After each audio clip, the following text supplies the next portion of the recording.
So the church leadership has decided that there's a need to start a student ministry, and you are the person they've asked to do this. You've never done this before, you have no idea where to begin. Well, today we've got some practical tips to help you as you step in as the volunteer youth worker. Welcome to today's episode of the Youth Worker Daily.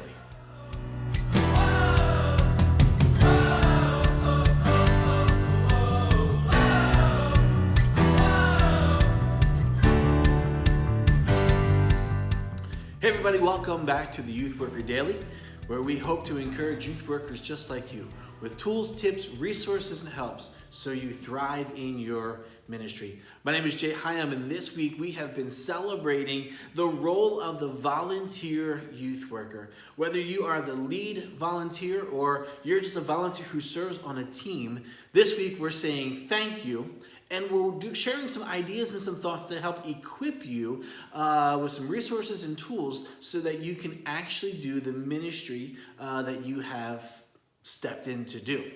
Well, I shared a little bit in the teaser here, a conversation that I've heard more than once. The church leadership has decided it is time to start a student ministry.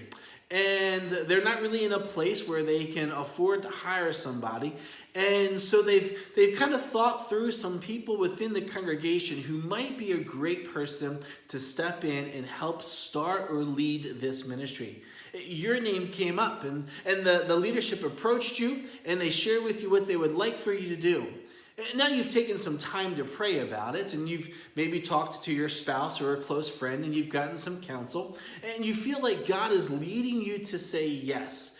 But there's still the problem of, one, you've never even considered doing youth ministry before, so how in the world would you do this? Second is, maybe you don't have any training, or you're not experienced, and so how would you even go about even beginning something like that?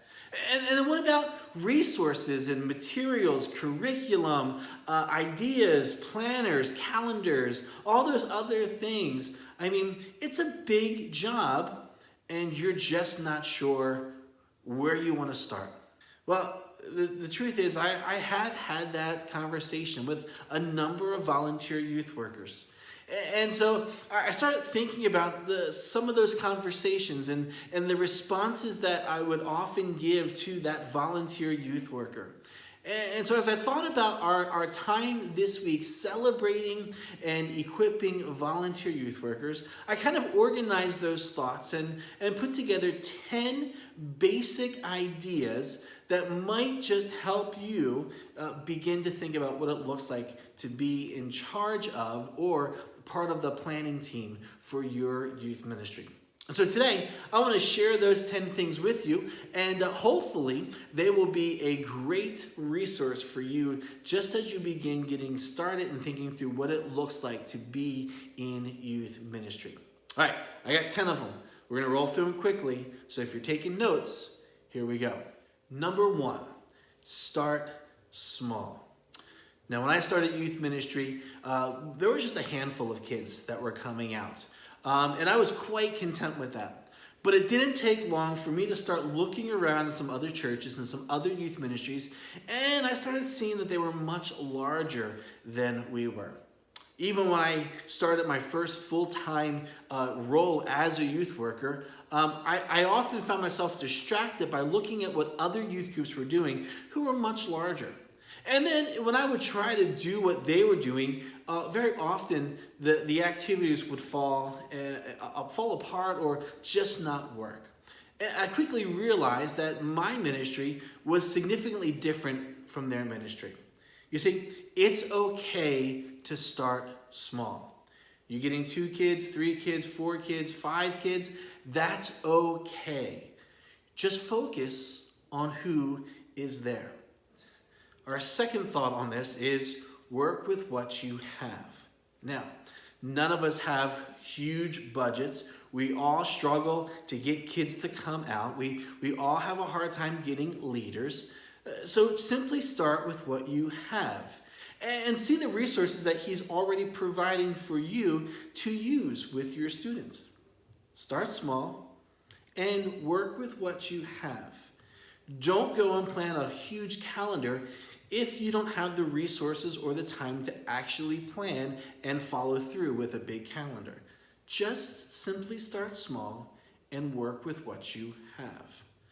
Our third thought is this: take it one student at a time. Now, I am not someone who is gifted in memorizing the students' names. It takes me a little bit of time to remember names and faces and make sure that I get the right name to the right student.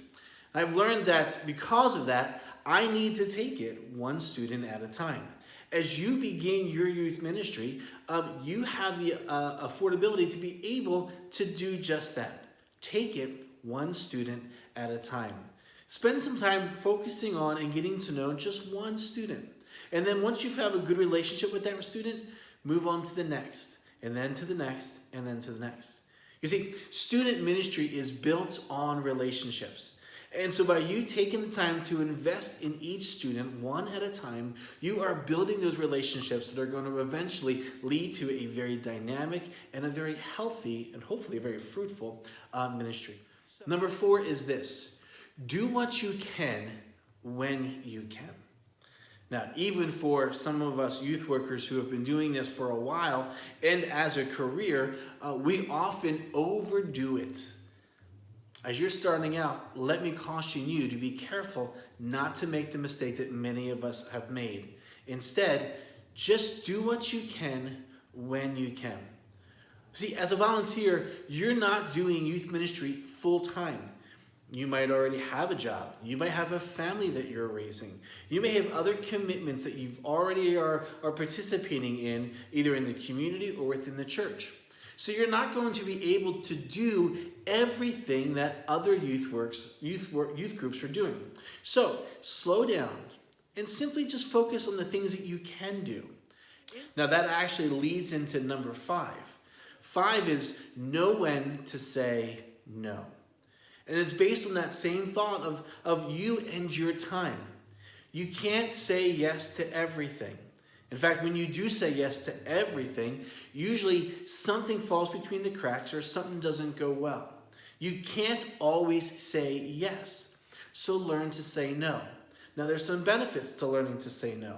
One of those benefits is that when you say no to things that you know will put you over the edge, you'll be able to focus on the things that are most important. So, know when to say no. Now, number 6 is just the opposite of that. Know when to say yes. Because there are times in ministry where you will be able to say yes. And a lot of those times come when you are uncomfortable about saying yes. Maybe you've been asked to meet with a student and have a conversation that might be a little intense or difficult. Your gut reaction would be to say, I don't have time, or maybe you should talk to the pastor. But this might be a time where God is prompting you to say yes, to have that conversation. God may end up stretching you, and he may actually use you to have an incredible impact on that student's life. So when the times are there where you can say yes, prayerfully and carefully say yes. Don't be afraid. Trust that God, if he's leading you to that place, he's also going to provide you with what to do, what to say, and he will be there with you. So now that brings us to number 7. Know your limits. Know your limits. Super important. You can only do so much. You only have so much time.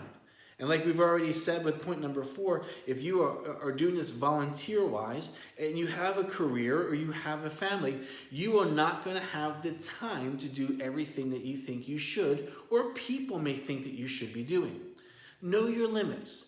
Know when you're hitting your max and be able to back down from it. If you are in a conversation or you are in a situation where you don't know what to do, know your limit. It's okay for you to seek help either from your lead pastor or to reach out to other youth workers. Know your limits. Now, number 8 brings it back home, and that is family comes first. Now, you might get some push and you may get some pressure from church leadership or from other families to maybe do more. or to maybe focus more on their kids, or maybe do a little bit more with this type of an area or in this specific thing. Don't do ministry at the sacrifice of your family. Family should always come first.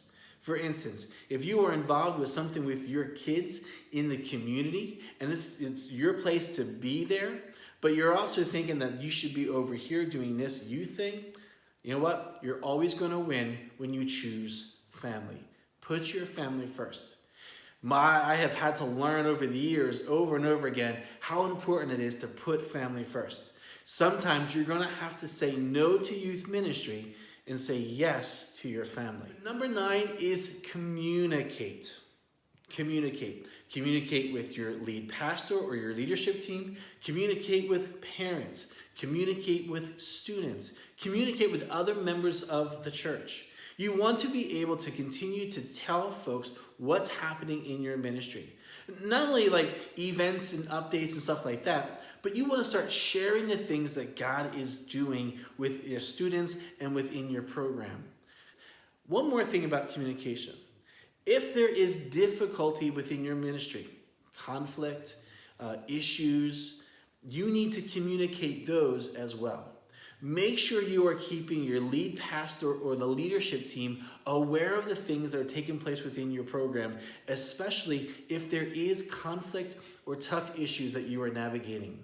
Not only will you want their support, but no pastor likes to be surprised by getting bad news when something happens at youth group and angry parents are calling in.